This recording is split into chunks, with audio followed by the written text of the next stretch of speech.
humanity does not exist. I am not saying that Homo sapiens do not exist as a biological category. What I am questioning is the idea of humanity as something that can be fully understood, explained, and defined through a single unified concept.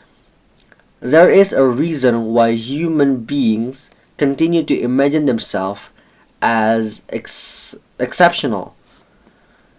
We built universities, hotels, museums, hospitals, states, markets, works of arts, and economic system that do not merely follow the rhythm of nature. A zebra is eaten by a lion, and its body returns to a larger ecological cycle, while human beings create worlds that often refers back only to themselves.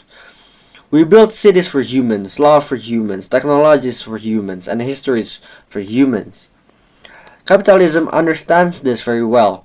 It assumes that human beings are the center of gravity around which activity revolves. Everything is ultimately directed towards human needs, desires, fears, and ambitions. It is difficult to escape this romanticization entirely. Human beings do seem exceptional. Yet this sense of exceptionality does not produce a stable category. The closer we look at human beings, the more blurred the boundaries become. Many things once believed to belong exclusively to human can also be found somewhere else. Some species engage in sexual activity unrelated to reproductions. Many animals form complex social bonds. Some are capable of grief, play, deception, learning, and adaptation in ways that were once considered uniquely humane. The distance between humans and other animals is not always as fast as we would like to imagine. My concern, however, is not primarily the difference between humans and animals. My concern is the difference between human beings and the concept of human. A friend arrives 30 minutes late to class, for example. We make an attempt to explain the lateness through familiar categories: laziness, irresponsibility, exhaustion, indifference, or personal hardship. None of this explanation truly resolves the situation. Behind every reason lies another reason.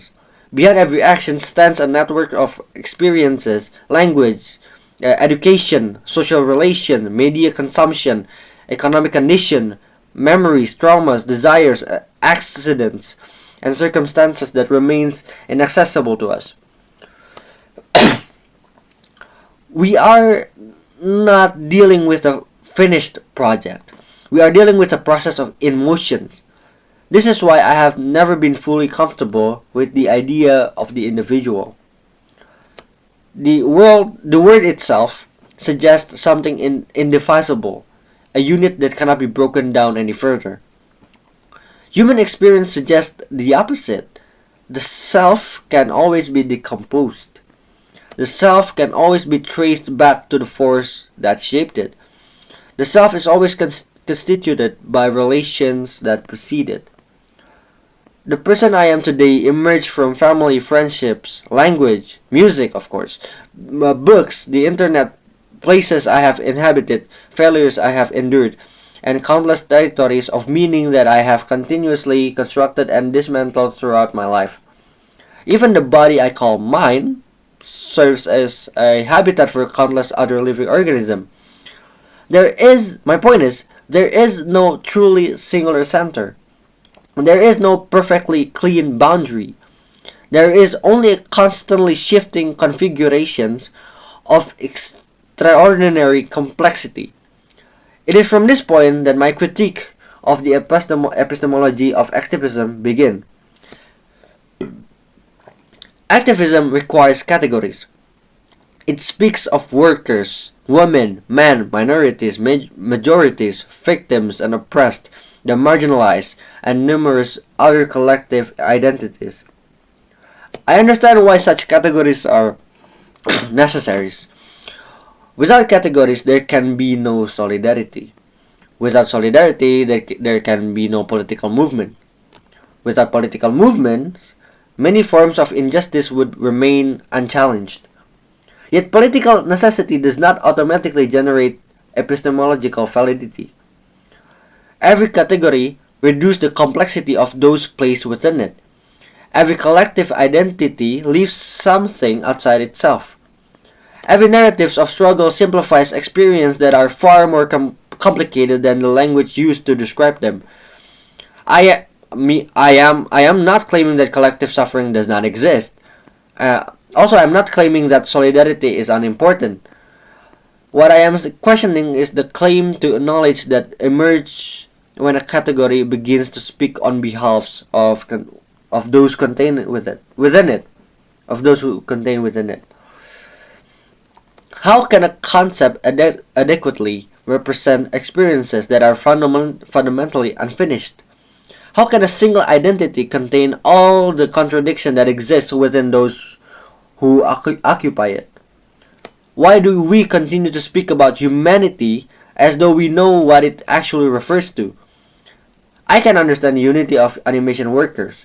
I can understand solidarity within a community. I can understand the need for people to organize around shared interests and common struggles. Even I feel it too.